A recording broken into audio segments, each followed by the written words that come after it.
নগদ অর্থ বা স্বর্ণালংকার নয়, রাতের আধারে খামারে ঢুকে অস্ত্র ঠেকিয়ে ঋণের টাকায় কেনা 13টি গরু ডাকাতি করে নিয়ে গেল ডাকাতেরা।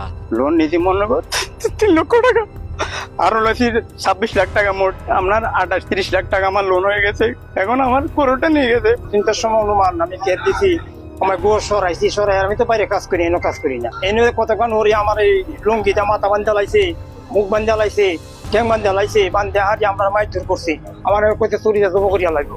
7 জুন রাতে ফেনীর দাগনভূঞা উপজেলার রাজাপুর পূর্ব জয়নারায়ণপুরে খান এগ্রো ফার্মে ঘটে এমন গরু ডাকাতির ঘটনা। খামারে ঢুকে এভাবে গরু লুটের ঘটনায় এলাকার অন্যান্য খামারিদের মধ্যে বিরাজ করছে উদ্বেগ উৎকণ্ঠা। যেহেতু পুলিশে যদি একটু ঘোরা দিতে রাতকে টল দিত তাহলে আমাদের গরুগুলো ফিরে যেত। খামারে কর্মরত শ্রমিকদের দেয়া তথ্যের ভিত্তিতে জানা যায়, ঘটনার দিন রাতে টিন কেটে খামারের ভেতর প্রবেশ করে 18-20 জন সদস্যের একটি ডাকাত দল। এরপর অস্ত্র ঠেকিয়ে শ্রমিকদের মারধর করে হাত পা ও মুখ বেঁধে রেখে এক এক করে 13টি গরু গাড়িতে তুলে ফেলে ডাকাতেরা। সে সময় আরও কিছু গরু দড়ি ছিঁড়ে পালিয়ে যায় বলেও জানান খামারিরা। রমজানের 4-5 দিন আগে গরুগুলো আনছি, আমরা ব্যবসার উদ্দেশ্যে আনছি। আনার পরে গতকাল রাতে আমরা যখন ফজর নামাজ মসজিদে পড়ার জন্য আসছি, তখন দেখি যে আমাদের 4-5টা গরু মাঠে এবং মসজিদের পাশে ঘুরে। তখন আমরা গরুগুলো নিয়ে যখন খামারে আসছি, দেখি যে আমাদের 2টা রাখাল ওদেরকে ফিস মোড়ানো বাঁধা অবস্থা তারা পড়ে রয়েছে। এখন আসছি দেখি যে আমরা 8টা গরু পাইছি, 13টা গরু নাই। যার বর্তমান 13টা গরুর মূল্য প্রায় 22-25 লক্ষ টাকা। এছাড়া খামার মালিকের ভাষ্য, তার খামারে গরু ছিল মোট 21টি, যার মধ্যে বেশিরভাগই উন্নত মানের শাহিওয়াল জাতের।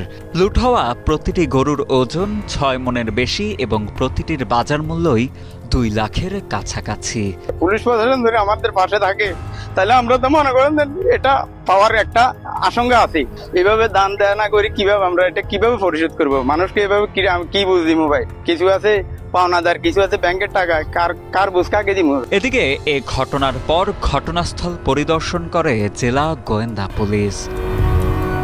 এছাড়া তদন্ত সাপেক্ষে জড়িতদের গ্রেপ্তারে পুলিশ সর্বোচ্চ চেষ্টা চালিয়ে যাচ্ছে বলে জানান ফেনী জেলা অতিরিক্ত পুলিশ সুপার দীন মোহাম্মদ।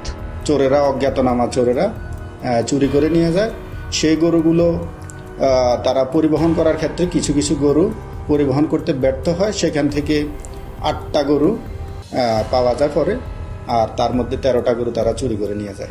আমাদের সিনিয়র কর্মকর্তা ডিবি টিমকে আমরা ঘটনাস্থলে পাঠিয়েছি, তারা তদন্ত করছে এবং এই সংক্রান্তে মামলা গ্রহণ করার প্রস্তুতি চলছে।